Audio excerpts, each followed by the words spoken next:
14 is the age where things shift. In teenagehood is where you form habits or you grow or discover things for yourself that become part of who you become as an adult.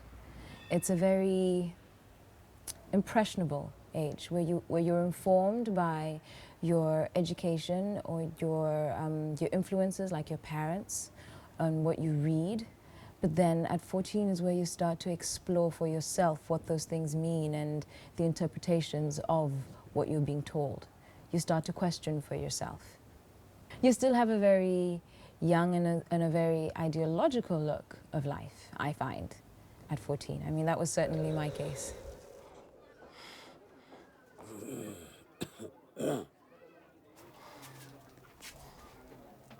Baba, ni nini?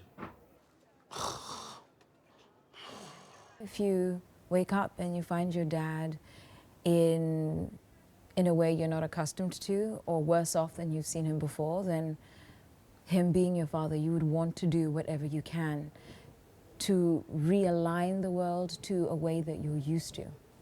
Because in the world of a 14-year-old child, I think your father is your father and he does what he does. He is almost mythical in his agelessness and his infallibility. You don't expect him to be injured, wounded, or moved by anything that just isn't actually. It's not something that you would comprehend, I think. And then to be faced with that, the person who you would not ever expect to have something wrong with them, I think you would do. I think I would do whatever it is that I needed to have that realigned.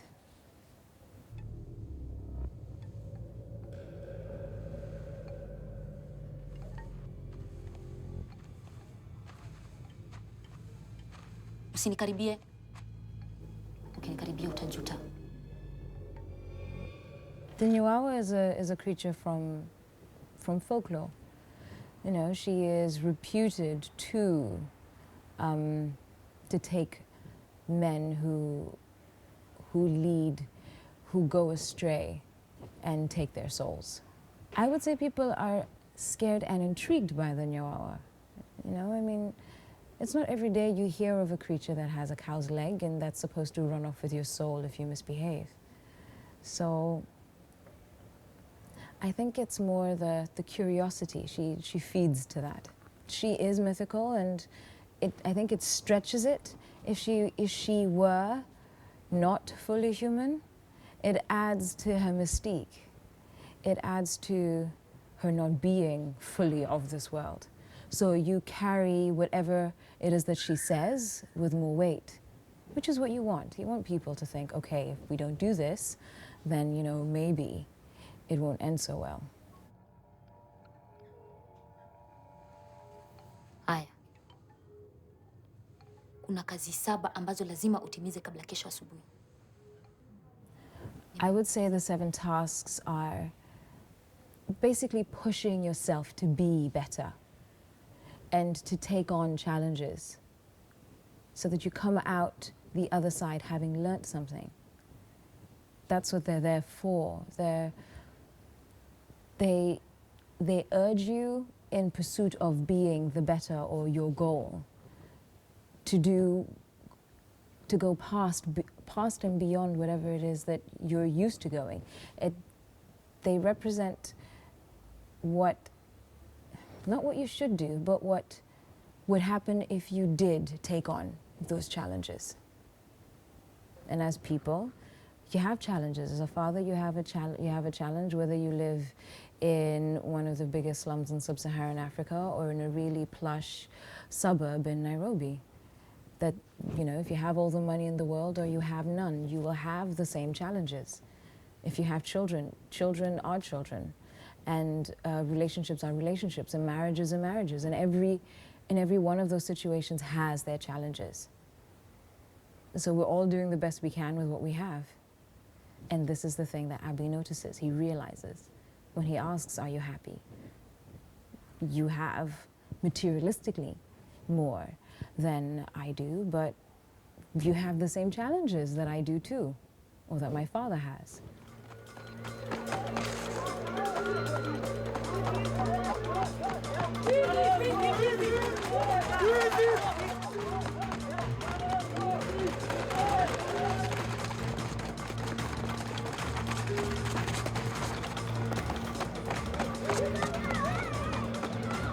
Kibera is very charming.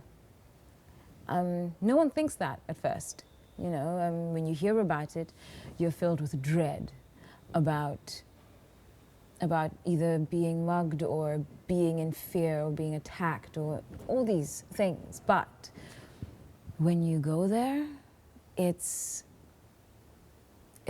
wonderful, the sense of community that you experience, the dignity that people have.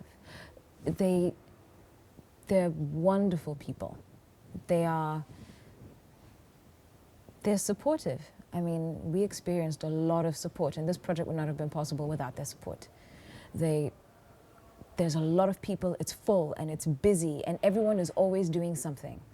And children are running all over the place, and people are going about their business, and you feel like if you don't focus, if you're not aware, if you're not present, then you might miss something, because there's always something happening. And it is like a maze, you know, because you've got lots of alleys, and you've got lots of houses stacked in between, and you've got alleys in between the houses, and people conducting business, and people making stuff work, and you turn around and there's a whole new something else that you've discovered, and it just keeps going on and on and on. And it's a big adventure. The shoot was brilliant, but it happened very fast. We shot the film in 13 days. So it was very much a matter of getting as much prepared as you possibly could, knowing that you have a finite amount of time to get it done. If you have a location, you have the location now. And if you only have the amount of time that you have, you've got to make it work in the couple of takes that you have. Because we shot it on film, we need to make decisions. And I did not have the luxury of spending half a day on one scene.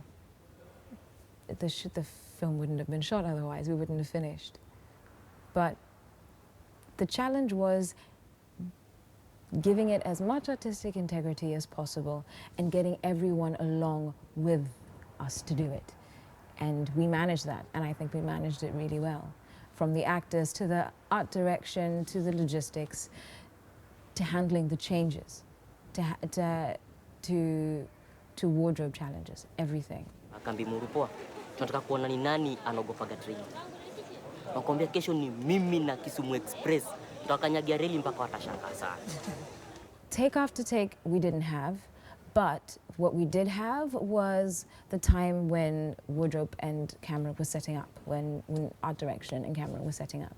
So I would sit with the actors and go through their lines until they were done, because we only had however many takes that we had for that scene or for a particular shot. So if we had the lines flat, then that would be the least of our worries. And that's how we went about that. We made sure that the lines were flat and then just went with it from there.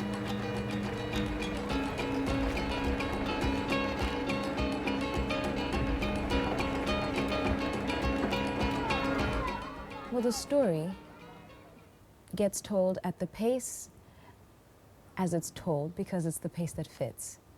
And the story reached a natural conclusion. So if you have a flow, I feel that if you have a flow, and if you have the story, and you have all the elements that work, then the length that it is the length that it is.